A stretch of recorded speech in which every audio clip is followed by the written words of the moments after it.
You will hear a number of different recordings, and you will have to answer questions on what you hear. There will be time for you to read the instructions and questions, and you will have a chance to check your work. All the recordings will be played once only. The test is in 4 sections. At the end of the test, you will be given 10 minutes to transfer your answers to an answer sheet. Now turn to Section 1. Section 1. You will hear a conversation between the director of a child care centre and a parent enrolling her child in the centre. First, you have some time to look at questions 1 to 6.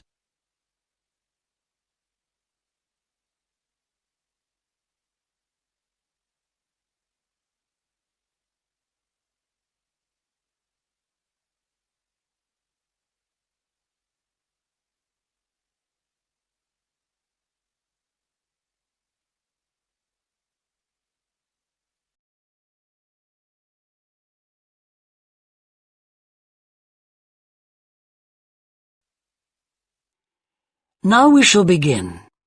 You should answer the questions as you listen, because you will not hear the recording a second time. Listen carefully and answer questions 1 to 6.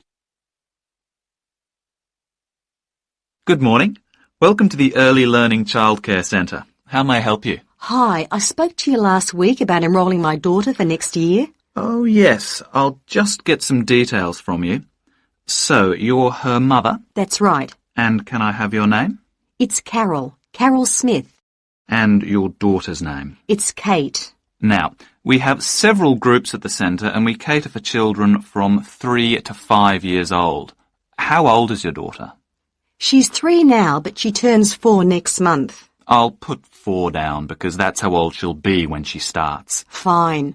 She's so excited about her birthday and coming to the centre. Oh, that's good to hear. And what's your address?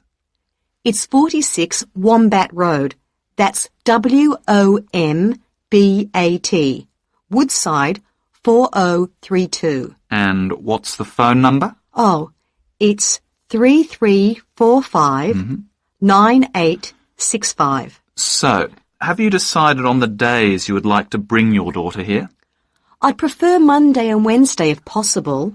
I'll check. Monday's fine, but I think the centre is already full for Wednesday. Yes. Sorry, it seems to be a very popular day. We can offer you a Thursday or a Friday as well. Oh dear. I suppose Thursday would be all right because she has swimming on Friday. OK, got that. Because a lot of parents work, we do offer flexible start and finish times. We're open from 7:30 in the morning until 6 o'clock at night. What time would you like your daughter to start? I need to get to work in the city by 9, so I'll drop her off at 8:30. You're pretty close to the city here, so that should give me plenty of time to get there. That's fine. Now, we also need to decide which group she'll be in.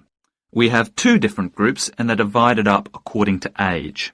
There's the green group, which is for 3 to 4-year-olds, and then there's the red group, which is for 4 to 5-year-olds. She's quite mature for her age and she can already write her name and read a little. Well, I'll put her in the red group and we can always change her to the green one if there are any problems. That sounds fine. OK, let's move on to meals. We can provide breakfast, lunch and dinner. As she's finishing pretty early, she won't need dinner. Will you give her breakfast before she comes? Yes, she'll only need lunch. Before you hear the rest of the conversation, you have some time to look at questions 7 to 10.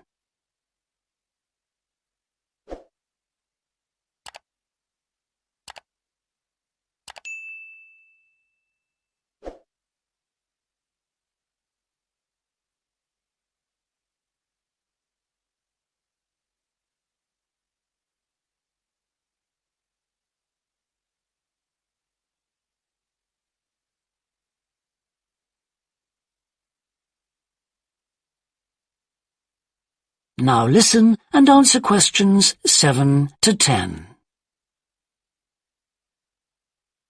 Now, does she have any medical conditions we need to know about? Does she have asthma or any hearing problems, for example? No, but she does need to wear glasses. Oh, I'll make a note of that. Yeah, she's pretty good about wearing them. She can't see much without them. Right. Okay. Now, I also need emergency contact details. So what sort of information do you need? Just the name and number of a friend or family member we can contact in case we can't get hold of you at any time. OK. That'd better be my sister, Jenny Ball. Uh-huh. That's B-A-L-L. Her phone number is 33467523. Great. So she is the child's aunt? Yes, that's right. I'll make a note of that as well. Now, is there anything you'd like to ask? What about payment? How much are the fees each term? Well, for 2 days and the hours you've chosen, that will be $450 altogether. OK, and do I have to pay that now?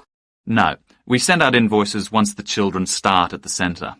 You can choose to pay at the end of each term, or we do offer a slightly discounted rate if you pay every month. Oh, I'll do that then. I find it easier to budget that way, and I'm not used to the term dates just yet. Good. It makes it a lot simpler for us as well. Well, that's everything. Would you like me to show you around the centre? We can go. That is the end of section 1. You now have half a minute to check your answers.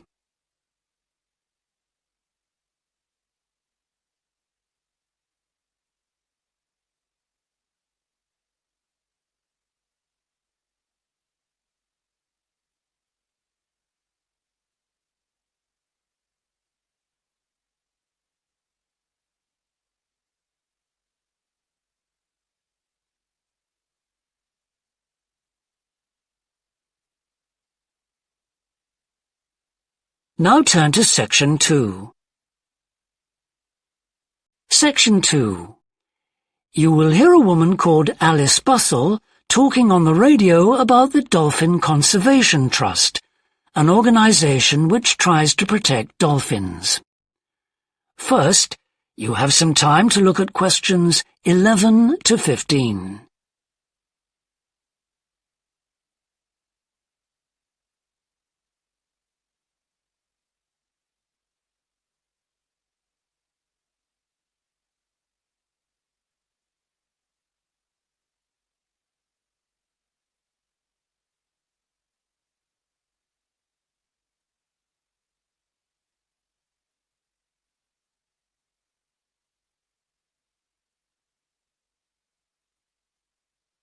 Now listen carefully and answer questions 11 to 15. Today we're pleased to have on the show Alice Bustle from the Dolphin Conservation Trust. Tell us about the trust, Alice. Well, obviously its purpose is to protect dolphins in seas all around the world. It tries to raise people's awareness of the problems these marine creatures are suffering because of pollution and other threats. It started 10 years ago, and it's one of the fastest-growing animal charities in the country, although it's still fairly small compared with the big players in animal protection. We're particularly proud of the work we do in education.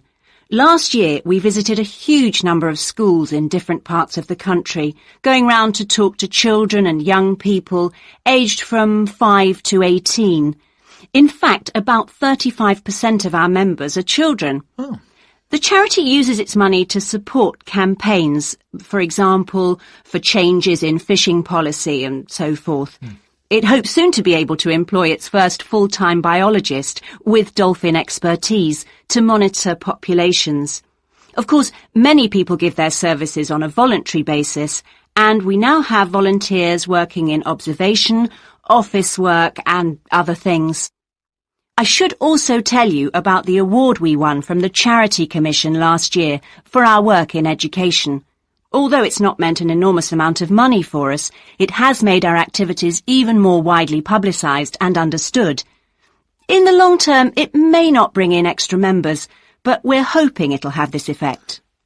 Is it possible to see dolphins in UK waters?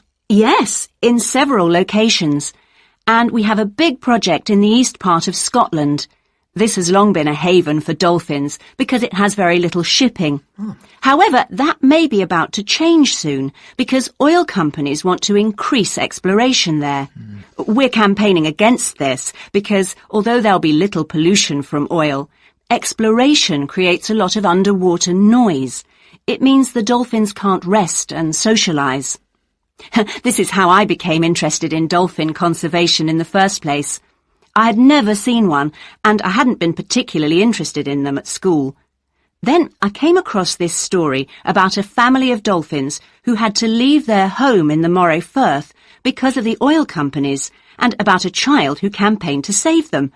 I couldn't put the book down. I was hooked. Before you hear the rest of the talk, you have some time to look at questions 16 to 20.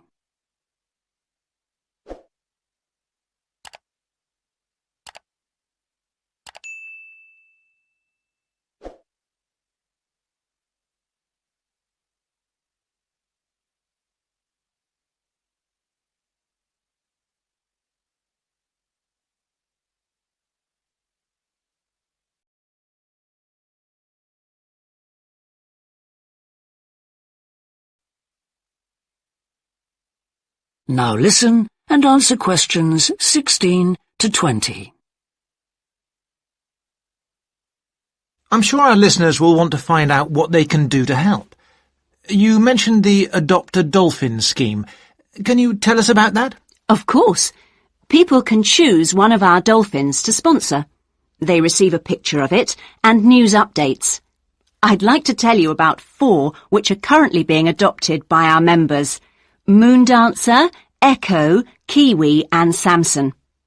Unfortunately, Echo is being rather elusive this year and hasn't yet been sighted by our observers, but we remain optimistic that he'll be out there soon. All the others have been out in force. Samson and Moondancer are often photographed together, but it's Kiwi who's our real character, as she seems to love coming up close for the cameras, and we've captured her on film hundreds of times. They all have their own personalities. Moondancer is very elegant and curves out and into the water very smoothly, whereas Samson has a lot of energy. He's always leaping out of the water with great vigour. You'd probably expect him to be the youngest. He's not quite. That's Kiwi. But Samson's the latest of our dolphins to be chosen for the scheme. Kiwi makes a lot of noise, so we can often pick her out straight away. Echo and Moondancer are noisy too, but Moondancer's easy to find because she has a particularly large fin on her back, which makes her easy to identify. So, yes, they're all very different. Well, they sound a fascinating group. And how would you go about... That is the end of section 2. You now have half a minute to check your answers.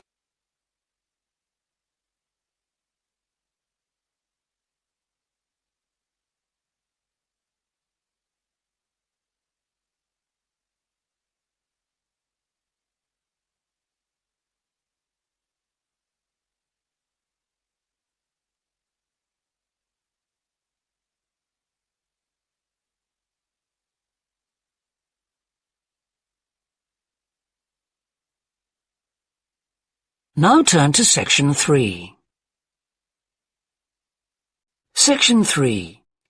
You will hear a student called Rob, who is in the first year of a theatre studies course, talking to another student called Mia, who's in the 4th year of the same course. First, you have some time to look at questions 21 to 25.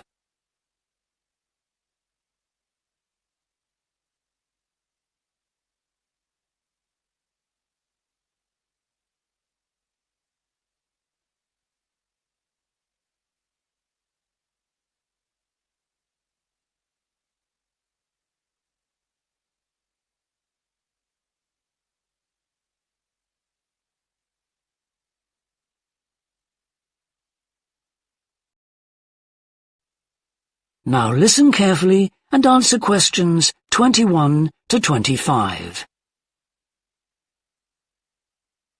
Hi, Rob. How's the course going? Oh, hi, Mia. Yeah, great. I can't believe the first term's nearly over. I saw your group's performance last night at the student theatre. It was good. Really? Yeah, but now we have to write a report on the whole thing, an in-depth analysis. I don't know where to start. Like, I have to write about the role I played, the doctor, how I developed the character. Well, what was your starting point?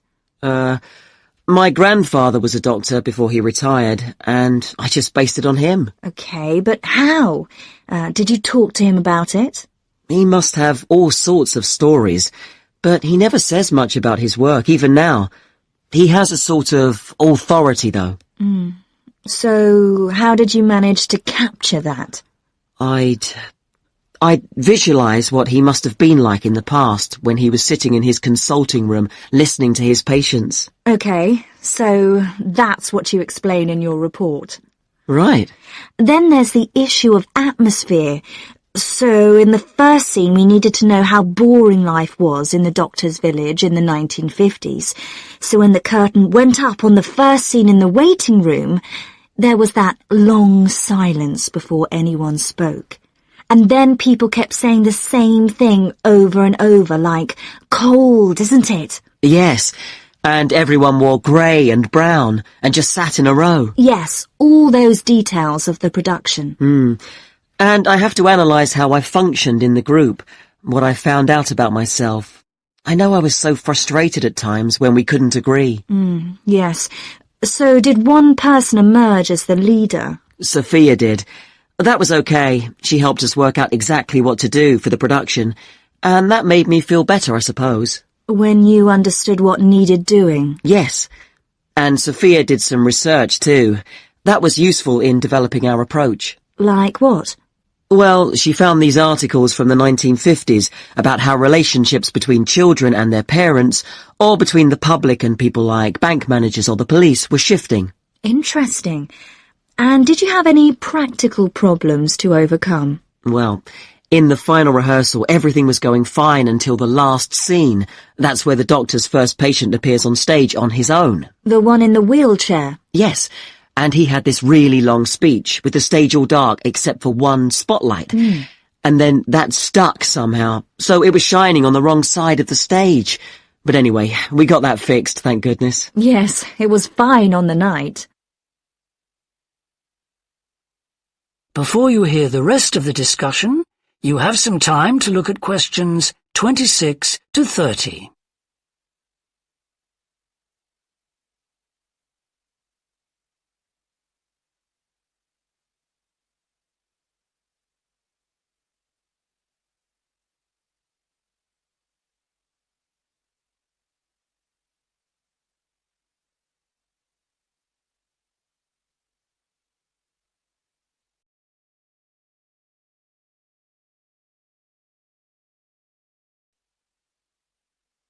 Now listen and answer questions 26 to 30.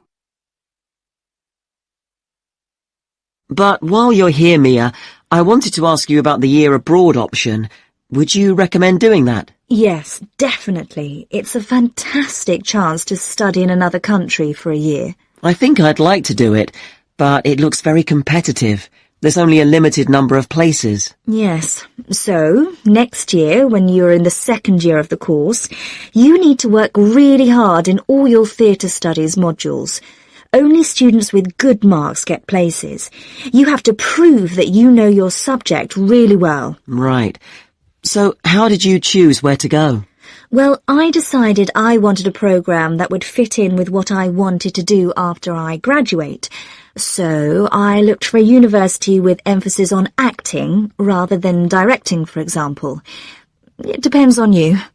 Then about 6 months before you go, you have to email the scheme coordinator with your top 3 choices. I had a friend who missed the deadline and didn't get her first choice, so you do need to get a move on at that stage.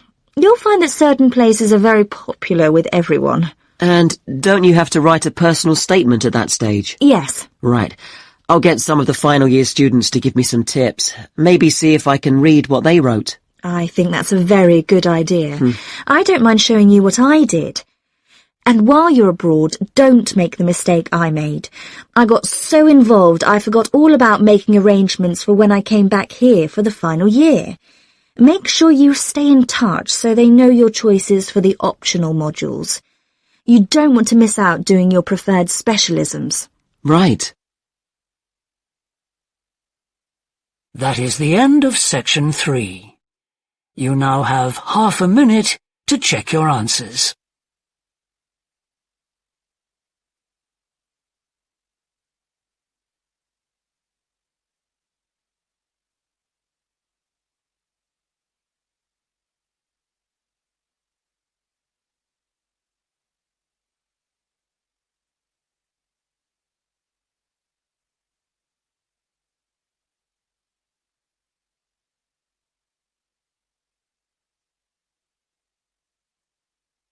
Now turn to section 4. Section 4. You will hear part of a lecture about leadership introducing a theory called self-regulatory focus theory. First, you have some time to look at questions 31 to 40.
Now listen carefully and answer questions 31 to 40.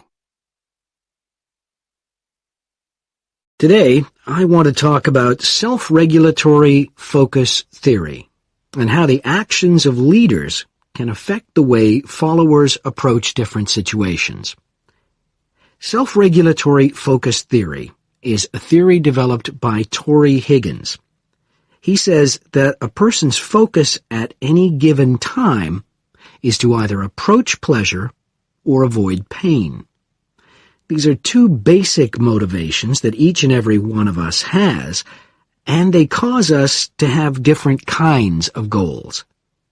Promotion goals in different life situations emphasize achievement. Prevention goals are oriented towards the avoidance of punishment. In a specific situation, our thoughts might focus more on promotion goals or more on prevention goals. The theory suggests that two factors affect which goals we are focusing on. First, there is a chronic factor. This factor is connected to a person's personality and says that each person has a basic tendency to either focus more on promotion goals or focus more on prevention goals as part of his or her personality. Second, there is a situational factor, which means that the context we are in can make us more likely to focus on one set of goals or the other. For example, we are more likely to be thinking about pleasure and to have promotion goals when we are spending time with a friend. In contrast, if we are working on an important project for our boss, we are more likely to try to avoid making mistakes and therefore have more prevention goals in our mind. Research has shown that the goals we are focusing on at a given time affect the way we think. For example, when focusing on promotion goals, people consider their ideal self, their aspirations and gains. They don't think about what they can lose. so they think in a happier mode. They feel more inspired to change. When people are focusing on prevention goals, they think about their ought self. What are they supposed to be? What are people expecting from them? They consider their obligations to others. As a result, they experience more anxiety and try to avoid situations where they could lose.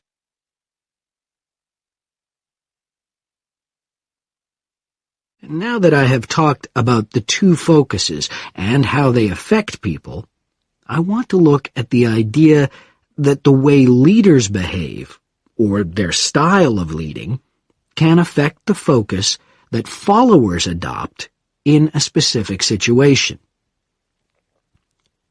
In talking about leadership, we often mention transformational leaders and transactional leaders. Transformational leaders, when interacting with their followers, focus on their development. In their words and actions, transformational leaders highlight change. Their speech is passionate and conveys a definitive vision. All of these things can encourage followers to think about what could be. In other words, they inspire a promotion focus in their followers. In contrast, transactional leaders focus on developing clear structures that tell their followers exactly what is expected of them. While they do explain the rewards people will get for following orders, they emphasize more how a follower will be punished, or that a follower won't get rewarded if his or her behavior doesn't change. In short, they emphasize the consequences of making a mistake. This emphasis will clearly lead followers to focus on avoiding punishment and problems. This is clearly a prevention focus. In conclusion, it is important to understand that one focus is not necessarily better than the other one. For a designer who works in a field where a lot of innovation is needed, a promotion focus is probably better. In contrast, a prevention focus, which causes people to work more cautiously and produce higher quality work, might be very appropriate for a job like a surgeon, for example. The main point of the research, though, is that the actions of leaders can greatly influence whether people approach a situation with more of a promotion focus or more of a prevention focus. That is the end of section 4. You now have half a minute to check your answers.